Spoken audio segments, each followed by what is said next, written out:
আসসালামু আলাইকুম, স্বাগতম জানাচ্ছি বিবিসি নিউজ আন্তর্জাতিক সংবাদে। শুরুতেই সংবাদ শিরোনাম, এরপর বিস্তারিত। চীন থেকে ফিরে ইরানে হামলার পরিকল্পনা ট্রাম্পের। দক্ষিণ লেবাননে ইসরায়েলি হামলায় ৬ জন নিহত। কিয়েভে রুশ হামলায় নিহত ২৪, পাল্টা হুঁশিয়ারি জেলেন্সকির। ২২০ হিজবুল্লাহ যোদ্ধাকে হত্যার দাবি ইসরায়েলের। আপনি যদি ইসরায়েলের ধ্বংস চান এবং মুসলিমদের পাশে থাকেন, তাহলে ভিডিওতে লাইক করে চ্যানেলটি অবশ্যই সাবস্ক্রাইব করে দিবেন এবং আপনার মূল্যবান মতামত অবশ্যই কমেন্টে লিখে জানিয়ে দিবেন।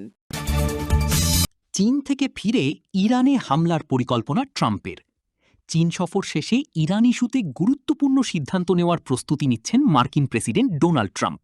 স্থানীয় সময় শুক্রবার ১৫ই মে ৩ দিনের রাষ্ট্রীয় সফর শেষে দেশে ফেরেন ট্রাম্প।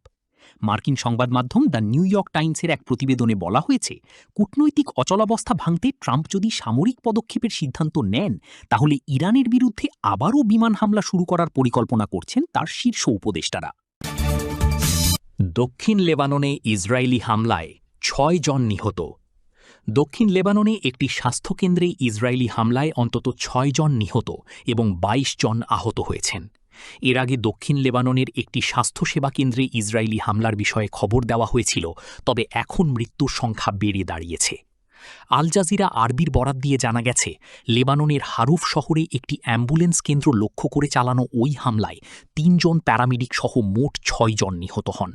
এছাড়া বিমান হামলায় আরও ২২ জন আহত হয়েছেন। কিয়েভে রুশ হামলায় নিহত ২৪, পাল্টা হুঁশিয়ারি জেলেন্সকির। ইউক্রেনের রাজধানী কিয়েভে রাশিয়ার ভয়াবহ ক্ষেপণাস্ত্র ও ড্রোন হামলায় ৩ শিশুসহ অন্তত ২৪ জন নিহত হয়েছেন। এ হামলার পর রাশিয়াকে কঠোর জবাব দেওয়ার ঘোষণা দিয়েছেন ইউক্রেনের প্রেসিডেন্ট ভ্লাদিমির জেলেন্সকি। খবর সামা টিভি অনলাইনের। ইউক্রেনের বিমান বাহিনীর তথ্য অনুযায়ী বৃহস্পতিবারের ১৫ মে হামলায় কিয়েভের দার্নিতস্কি জেলার একটি ৯ তলা আবাসিক ভবন লক্ষ্যবস্তুতে পরিণত হয়। হামলায় ভবনটির ব্যাপক ক্ষয়ক্ষতি হয় এবং ধ্বংসস্তূপের নিচে আটকে পড়াদের উদ্ধারে অভিযান চালানো হচ্ছে। ইউক্রেনের সামরিক কর্মকর্তারা জানিয়েছেন, এটি যুদ্ধ শুরুর পর রাশিয়ার সবচেয়ে বড় আকাশপথের হামলাগুলোর একটি। বিভিন্ন অঞ্চলে একযোগে ক্ষেপণাস্ত্র ও ড্রোন হামলা চালানো হয়েছে। হামলার পর জেলেন্সকি বলেন, রাশিয়ার এই কর্মকাণ্ডের কোনো ক্ষমা নেই। তিনি জানান, রাশিয়ার তেল অবকাঠামো ও সামরিক উৎপাদন কেন্দ্র লক্ষ্য করে নতুন করে দূরপাল্লার হামলার প্রস্তুতি নিচ্ছে ইউক্রেন। এরই মধ্যে ইউক্রেন রাশিয়ার অভ্যন্তরে জ্বালানি ও সামরিক স্থাপনা লক্ষ্য করে বড় ধরনের ড্রোন হামলা চালিয়েছে। রুশ কর্মকর্তাদের দাবি, ইউক্রেনের ড্রোন হামলায় রিয়াজান শহরে অন্তত ৪ জন নিহত হয়েছেন, যাদের মধ্যে একটি শিশুও রয়েছে। এদিকে ইউক্রেনীয় ড্রোন হামলায় রিয়াজানের একটি বড় তেল শোধনাগারেও আঘাত হানা হয়েছে বলে জানা গেছে। এটি রাশিয়ার অন্যতম বড় জ্বালানি স্থাপনা হিসেবে পরিচিত।